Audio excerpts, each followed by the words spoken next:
So that works. This is the Blackmagic Pocket 4K and I balanced it on the Crane 2.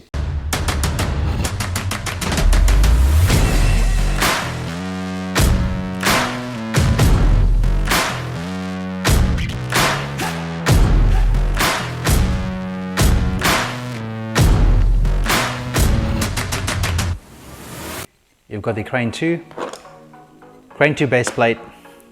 I've got a Kingjoy 6251 base plate holder. It's a Manfrotto base plate holder. It could be used on tripods and a couple of other accessories, I suppose. I've had this for a while. It came out handy, so I'm just going to show you how to use this.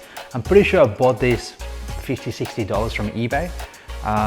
But this is a great solution because it allows you to move the camera left to right and having the micro adjustment you want done. If you are using multiple base plates, you only have that thread and that's where you mount your screws and your camera on, so it limits you. So that's why I like this solution. Now there's been a lot of ideas online to mount the camera upside down, mounting on a different way. I've seen cameras been mounted around this upside down as well, or even mounting the camera backwards. There's multiple ways of doing it, but you got to use the gimbal forward facing. You want to see the screen, you don't want this on a different direction. So this is the base plate and this is the solution that I recommend. So with the Pocket 4K, we got the Manfrotto base plate hooked on at the bottom of the camera. As you can see, it's horizontal. It's not the typical way of mounting it. So what I'm now doing is I'm using this Kingjoy 625. So now I'm using this I've got the Kingjoy 6251 base plate holder. I think that's what it's called. And it makes it much easier to move the camera left to right. And then we also have the Crane 2 base plate.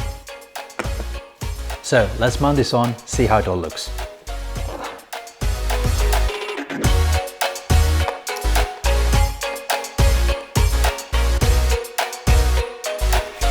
So there we go.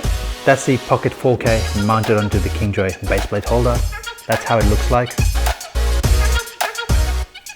And now what we're going to do is, there's a few threads options available over here to mount. I'm going to mount the Crane 2 base plate onto this base plate holder to mount the Crane 2.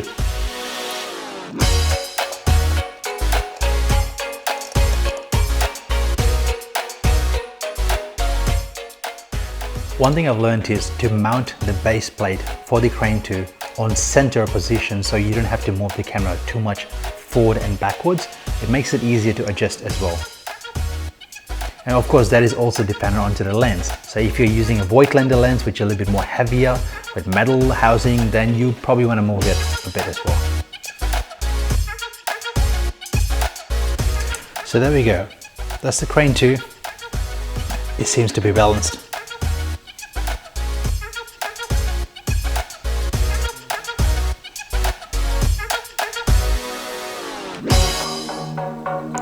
I give you Blackmagic Pocket 4K onto the Crane 2.